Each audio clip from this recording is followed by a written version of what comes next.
Bienvenidos a Conversaciones, un espacio de la Asociación Diálogo Ciudadano Colombo-Venezolano que se realiza en colaboración con el Observatorio de Venezuela de la Universidad del Rosario. Soy Alejandro Martínez Ubieda y hoy tendremos como invitado a Luis Emilio Rondón, dirigente político de la oposición venezolana, miembro del equipo negociador de Barbados. Me acompaña hoy Chomin Lacera, no están hoy con nosotros Ronald Rodríguez y María Clara Roballo, quienes en la próxima emisión ya volverán a acompañarnos. Hola Chomin, ¿cómo estás? Hola Alejandro, ¿cómo estás? Un placer estar hoy aquí contigo. Y efectivamente, hoy vamos a estar con Luis Emilio Rondón, con quien conversaremos, entre otros temas, sobre la convocatoria de elecciones presidenciales para el 28 de julio en Venezuela y las dinámicas políticas que se generan a partir de esta convocatoria. Bienvenido, Luis Emilio. Saludos, Chomi, saludos, Alejandro. Muchas gracias por la invitación a Conversaciones, un espacio pues que fomenta el diálogo y es importante mantenernos comunicados. Luis Emilio, finalmente, después de muchas expectativas, pasó lo que parecía que tenía que pasar, es decir, una fijación de fechas y de cronograma electoral que realmente achica los márgenes para el espacio democrático. ¿Cuál es tu lectura de esta situación? Bueno, tenemos que iniciar esta conversación haciendo una pequeña, breve, pero una pequeña retrospectiva, en el sentido de que en el año 2020 iniciamos un proceso de negociación que concretó unos meses después en la firma del Memorándum de Entendimiento de México, un nuevo esfuerzo entre gobierno y oposición de lograr unas reglas de convivencia democrática mínimas. En este acuerdo que firmamos en la Ciudad de México, quedó pendiente un ala muy importante que es el ala electoral, porque como tú sabes, Venezuela tiene una situación difícil desde el punto de vista económico, una crisis humanitaria compleja, una crisis migratoria severa y también tiene un problema de legitimidad de sus autoridades, toda vez que ha habido procesos que no han sido reconocidos ni por la comunidad internacional ni por nosotros. Bueno, el año pasado firmamos en Barbados un acuerdo electoral. ¿Qué propone este acuerdo electoral? La celebración de elecciones libres, universales y directas, donde de manera pacífica y democrática se dirima el destino del poder ejecutivo, que no es otra cosa que la elección del presidente de la República, que de acuerdo al cronograma constitucional corresponde para este año 24. Así que luego de esa firma ha habido avances y retrocesos.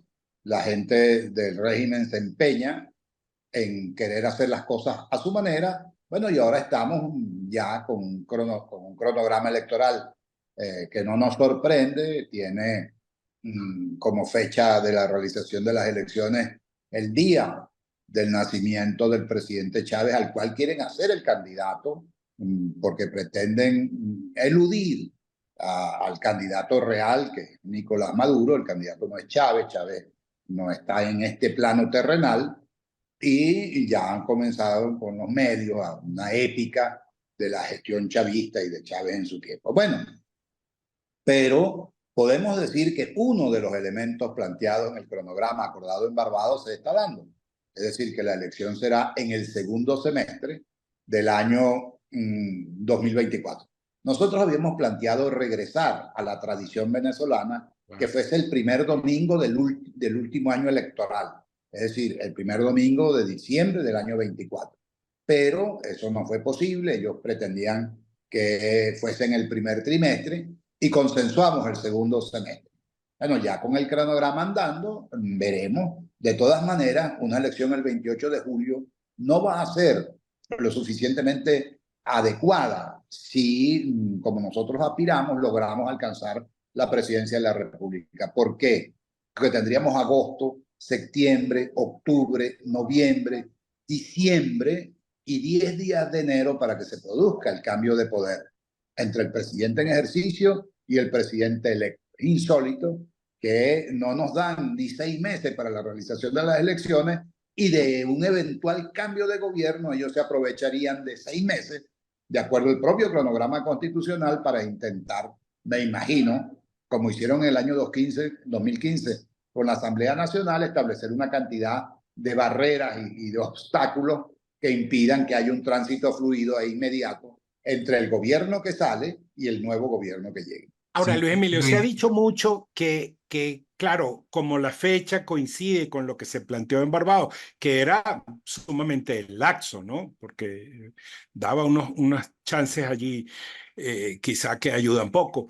Pero se ha dicho mucho, bueno, que esto no termina, que está en el borde de los acuerdos de Barbados, y realmente pareciera que violan los acuerdos en tanto que siguen las inhabilitaciones, el registro en el No te oigo. exterior no lo van a abrir.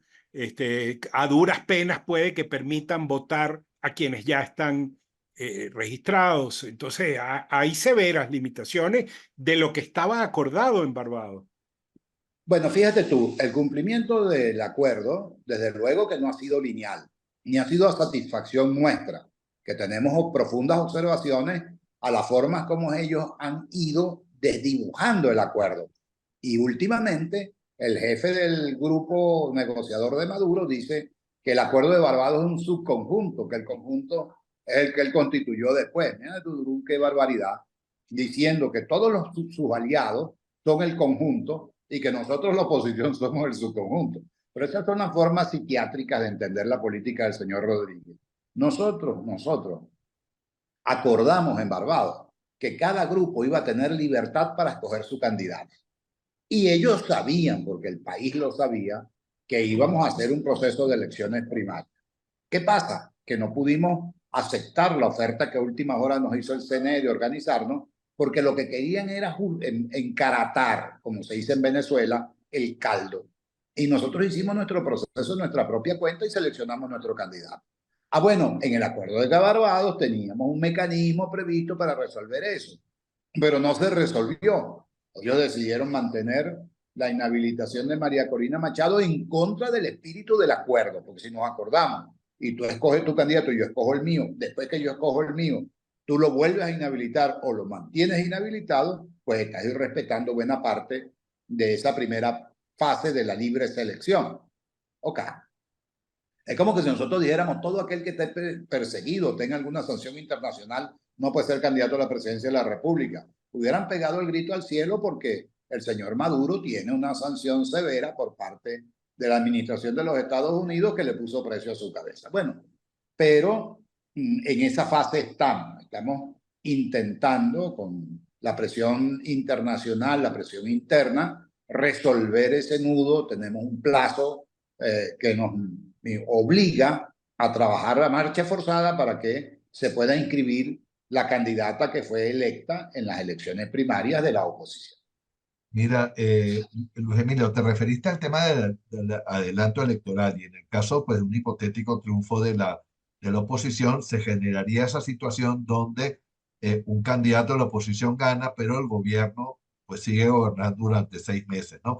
Esto recuerda mucho a lo que acaba de pasar en Guatemala, que generó una situación de inestabilidad muy, muy grande en ese país y donde fue necesaria una presión internacional muy grande para que el presidente electo pudiera asumir en ese país. ¿Nos puedes hablar un poco más sobre ese nivel de inestabilidad que podría generarse en Venezuela si este escenario se presenta? Sí, bueno, el escenario de Guatemala es post-elecciones y esa es la diferencia principal porque el nuestro es pre-elecciones. Ya te dije que si ganamos la elección, tendríamos que esperar 6 meses para tomar el ejercicio directo del poder. Y tendríamos la circunstancia turbulenta de tener un presidente electo y un presidente en ejercicio, al cual todavía le siguen siendo obedientes las Fuerzas Armadas, al cual tiene el control del resto de los poderes públicos. Ellos tienen una dermis muy sensible, una epidermis muy sensible, cualquier cosa los perturba y va a ser una convivencia difícil. en el caso de que se materialice en la elección y que nosotros ganemos la elección. Ahora bien, ¿cuál es el planteamiento que nosotros, ya con la fecha, también para usar otra expresión venezolana, esclavo pasado? No va a haber forma de que ellos rectifiquen esa fecha. Como dijo Alejandro, es muy cierto que en el lapso fue muy amplio. El segundo semestre es desde julio hasta diciembre. Ellos escogieron julio, lamentablemente no aceptaron nuestra propuesta de finales de año y recordemos que hubo algunos partidos que sugirieron que fuese el 5 de julio, el 4 de julio. Una cosa increíble. Bueno, pero sería una situación inédita. En Venezuela, en su tradición prechavista, el presidente se elegía en diciembre y tomaba posesión en marzo, el 2 de marzo. Eso fue necesario modificarlo porque esos 3 meses hacían invivible al gobierno. Un presidente electo mandando y diciendo cosas y un presidente en ejercicio, ya con el sol en la espalda, pero con capacidad de intervenir y de hacer cosas. Entonces, eso se modificó y se puso que la toma de posesión del presidente es el 10 de enero, para que si se elige en diciembre, apenas haya un mes, que es un plazo, un mes, 5 semanas, que es un plazo muy prudente, muy conveniente, para que se resuelvan las cosas de enlace y se traspase el gobierno, porque ya el pueblo decidió quién debería ser quien lo ejerciera. Bueno, eso no es así aquí, ellos ya lo hicieron hace 6 años. Recordemos que hace 6 años la elección de Maduro fue en mayo. Si hubiese perdido Maduro en mayo, como, bueno, nosotros no reconocimos ese proceso, pero entonces no eran 6, sino 9 meses que había que esperar. Una cosa increíble. Bueno, todo eso crea mecanismos que perturban el desarrollo del acuerdo, que generan violencia interna del acuerdo. Y nosotros estamos haciendo un esfuerzo por retraerlo al espíritu de lo que acordamos. No te puedo garantizar, Tommy, que podamos lograr eso, pero lo que sí hemos dicho y reiteramos es que todas estas cosas no nos van a sacar de la ruta electoral, que lo que ellos pretenden es empujarnos y sacarnos del camino. Y nosotros nos empeñamos que, como sea, nos vamos a mantener en el camino electoral porque no tenemos opción de otra naturaleza, porque nosotros no creemos en un proceso violento, en un proceso reactivo, sino que por el contrario, con la gente de manera democrática logremos el cambio. Y todos los sondeos de opinión indican que la impopularidad del señor Maduro hace muy difícil que él retenga el poder. 8.5 de cada 10 venezolanos están en contra de su forma de gobernar, están en contra de su modelo económico, están en contra de su estilo, y eso ofrece una oportunidad muy amplia de que nosotros podamos concitar la voluntad de la gente y lograr una elección, afortunadamente, a lo mejor no con los estándares suizos ni europeos, pero con los estándares mínimos que nos permitan que se reconozca lo que pase, que se reconozca el triunfo electoral y que no haya violencia ni perturbación sobre eso. Siempre. Ahora, Luis Emilio, hay un tema, el esquema de Barbados, entiendo que comprende una fase que está pendiente, que es el acuerdo sobre garantías, ¿no? Eso entiendo que no se dio, pero creo que si eso se hubiese dado, habría sido muy importante. Háblanos, por favor, un poco de eso. Sí, tenemos un esquema de garantías de cumplimiento. ¿Qué ha pasado? Que el señor Rodríguez, mintiéndole al país, dijo que era un esquema de garantías que conformaban él y Blay, Gerardo Blay.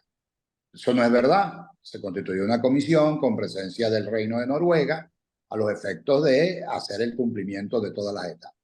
Segundo, el cronograma no es suficiente para decir que hay una elección libre, porque el cronograma son unas fechas que están puestas ahí. Para que haya una elección libre tiene que haber una auténtica depuración del registro electoral tienen que haber garantías de acceso a los medios de ambos candidatos, tiene que haber una cantidad de cosas que le den prestancia democrática a la contienda. Hoy día, nosotros los dirigentes opositores estamos prácticamente vetados en los medios de comunicación, en los pocos que quedan, porque Conatel es muy estricta a los efectos de que me entrevisten a mí o cualquiera de nosotros. Es muy escasa la oferta para que nosotros podamos difundir nuestro mensaje. Además de ello, se requiere de una observación internacional que soporte suficientemente lo que nosotros estamos haciendo y de lo que se hace electoralmente. Ya con esta fecha, no sé si podemos garantizar una buena observación internacional. La Unión Europea al día de hoy todavía no ha sido invitada para una elección que es el 28 de julio, y ellos necesitan, como todos, necesitarían un tiempo para preparar una delegación técnica, para asignar responsabilidades, etcétera. El Centro Carter tampoco ha sido invitado oficialmente al día de hoy. El panel de expertos de las Naciones Unidas no ha sido ni siquiera conformado. Entonces, seguramente sí, ya tras Corrales está invitada la comunidad africana, los líderes del Consejo Electoral de Nicaragua, el Consejo Electoral de Cuba, seguramente esos ya están invitados, pero los nuestros, no digo nuestros como propiedad, los que le dan, los que nosotros pedimos que estuvieran y están en el acuerdo firmado con nombre y apellido, nosotros creemos que esos organismos son indispensables para que se garantice el equilibrio no solo el día de las votaciones, sino desde ya. Ya debería haber una observación internacional verificando el cumplimiento de la actualización del registro, verificando el cumplimiento de los plazos. Las fechas que pusieron son fechas muy atropelladas porque con la prisa no nos dieron ni siquiera 6 meses desde que convocaron hasta que se haga la elección. Bueno, todas esas son, como te dije, artilegios que ellos manejan con el propósito de que nosotros desistamos, decir, bueno, así no. Y nosotros mantenemos una actitud terca desde el punto de vista de nuestra participación, de ratificar que nosotros vamos a estar ahí en la contienda electoral con una oferta electoral que estamos seguros los venezolanos van a aprobar. Mira, Luis Emilio, la candidata de la plataforma unitaria es María Corina Machado y todos los factores de la plataforma pues han indicado que están acompañando esta candidatura y que van a insistir para inscribirla. Pero es, digamos, es factible, es posible que la candidatura finalmente no se pueda materializar por la inhabilitación que pesa sobre ella por parte pues del régimen. ¿Qué posibilidades hay de buscar una candidatura de consenso en caso de que ella no participe y si hay alguna posibilidad de que se llame también a la abstención en vista de esta situación? Sí, Johnny, en primer lugar, descartamos llamar a la abstención, porque eso sería fugarnos otra vez del sistema electoral, que es lo que ellos quieren. Y así ganan cómodamente, sin tener contendientes reales. En segundo lugar, tenemos que llegar al río para pasar el puente. No sería pertinente que nosotros ahorita desarrollemos una estrategia de sustitución, de presentación de una nueva opción, hasta tanto no concluyamos las tareas que estamos desarrollando para permitir que nuestra candidata pueda participar en las elecciones del 28 de julio. Ya hay, como te dije, en el cronograma hay plazos que establecen las fechas límites y tomar una decisión hoy sería absolutamente apresurado, porque a lo mejor caemos en la estrategia de ellos, que es preparar y dividirnos nosotros internamente antes, lo que después inscribirían a María Corina, y no importa, pues ya nosotros estamos divididos en función de otras circunstancias. Entonces, tenemos que mantenernos con la cabeza muy fría, porque todo esto que hacen provoca ira, provoca desazón y es el estado de ánimo que ellos procuran generar en nosotros para intentar derrotarnos de manera inequívoca y así tengamos la mayoría, esa mayoría no se va a poder convertir en realidad electoral si nos equivocamos en la estrategia que tenemos que desarrollar. Y nuestro afán es tratar de no equivocarnos. Ya hemos dicho que a todo evento vamos a estar en la cita electoral. Bueno, vamos a ver cómo hacemos para que se dé en los mejores términos democráticos que habíamos acordado y que están en mora por incumplimiento de los señores de Maduro. Bueno, Luis Emilio, te agradecemos muchísimo haber participado en esta emisión de conversaciones. Los esperamos la próxima semana en una nueva emisión de este espacio de la Asociación Diálogo Ciudadano Colombo Venezolano. Pueden seguirnos también por nuestras redes, así como las del Observatorio de Venezuela de la Universidad del Rosario y en el portal de lasillavacía.com. Muchas gracias, Luis Emilio. Muchas gracias a ustedes, un placer.